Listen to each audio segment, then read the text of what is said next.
ক্ষুধার্ত মোটু সৈকতে একটি বিশাল স্ট্রবেরি খুঁজে পায়। মোটু সেটি তুলে বাড়িতে নিয়ে আসে এবং কেটে ফেলে। স্ট্রবেরিটির ভেতর থেকে একটি বিশাল বীজ বেরিয়ে আসে এবং মোটু সেটি উঠোনের মাটিতে পুঁতে দেয়। রাতে মুষলধারে বৃষ্টি হয় এবং সেই আর্দ্রতার কারণে বীজটি অঙ্কুরিত হয়ে একটি বড় গাছে পরিণত হয়। গাছটিতে অনেক সোনালি স্ট্রবেরি ধরে। সকালে ঘুম থেকে উঠে মোটু যখন সোনালি স্ট্রবেরিটি খুঁজতে বাড়িতে যায় তখন সে হাসে। সে সোনালি স্ট্রবেরিগুলো সংগ্রহ করে একটি বস্তায় ভরে এবং সে সেই সোনালি স্ট্রবেরিগুলো নিয়ে মন্দিরের ভিক্ষুকদের দেয়।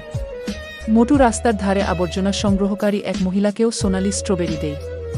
তারপর মোটু একটি ট্রলি সোনালি স্ট্রবেরি দিয়ে ভর্তি করে এবং সেই স্ট্রবেরিগুলো নিয়ে গহনার দোকানের মালিককে দেয়। গহনার দোকানের মালিক মোটুকে টাকায় ভর্তি একটি ব্যাগ দেয়। মোটু টাকায় ভর্তি ব্যাগটি নিয়ে কাছের গ্রামের গরিব মানুষদের মধ্যে বিলিয়ে দেয়। কিছু লোক মোটুর সোনালি স্ট্রবেরি কিনতে আসে, কিন্তু মোটু তাদের স্ট্রবেরিগুলো দেয় না এবং সেখান থেকে তাড়িয়ে দেয়। মোটু সোনালি স্ট্রবেরির সাহায্যে অনেক অভাবী মানুষকে সাহায্য করতে শুরু করে।